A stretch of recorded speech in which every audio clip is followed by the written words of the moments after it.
喺英國，如果你出現關節痛咧，應該點做咧？幾時去睇醫生？幾時要去急症？首先，關節痛咧係可以好多唔同嘅原因引起嘅。咁今日咧就想講下一啲常見嘅原因啦，同埋你應該採取嘅行動。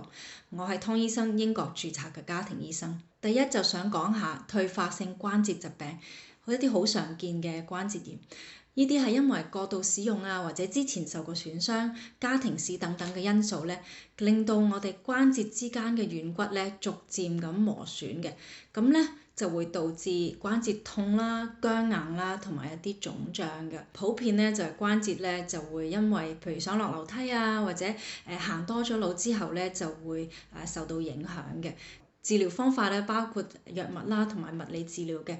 咁我建議你咧，就如果你個痛症咧係控制得唔好啦，特別咧如果係開始影響到你日常生活，同例如瞓唔到覺咁咧，咁就要需要睇醫生啦。第二就係一啲自體免疫疾病嘅關節炎，例如類風濕關節炎啦，或者銀屑病關節炎。一啲典型嘅症狀咧，就係啲關節咧會發炎啦、發熱啦、會腫嘅。咁咧就通常影響到我哋比較細嘅關節啦，例如我哋手指啊、手腕啊同埋腳咁嘅。如果你懷疑自己有呢一類嘅疾病咧，咁就要盡早求醫啦，因為早期嘅診斷啦，同埋早啲開始食藥咧，係可以防止關節進一步嘅受損嘅。第三就係晶體性嘅關節炎。例如痛風，呢啲關節炎咧就通常只係會影響一個關節嘅，咁通常咧喺我哋個腳趾嗰個位啦，但係都可以發生喺其他關節嗰度嘅。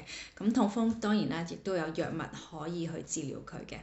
有咩情況係需要去急症室嘅咧？咁最重要咧就係如果我哋懷疑關節咧係受細菌感染咗，呢啲嘅關節感染咧會令到你個人覺得好唔舒服嘅。咁通常要發高燒啊，個人好似感冒咁，關節咧就會好熱啦，同埋咧好似喐唔到咁嘅。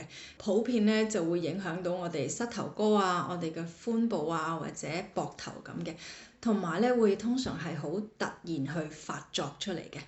最後咧就想講下，如果你關節痛係因為跌倒啊或者受傷啊，就懷疑你自己有骨折嘅話咧，咁你最好咧就去一啲 minor injury unit 啦或者急症室，因為咧大機會有需要去幫你照 X 光嘅。亦都提及下大家啦，喺英國某啲地區咧，佢嘅 minor injury unit 咧，你就唔可以 walk in，唔可以自己行入去睇嘅，一定要打俾111先，跟住佢哋再轉介你嘅。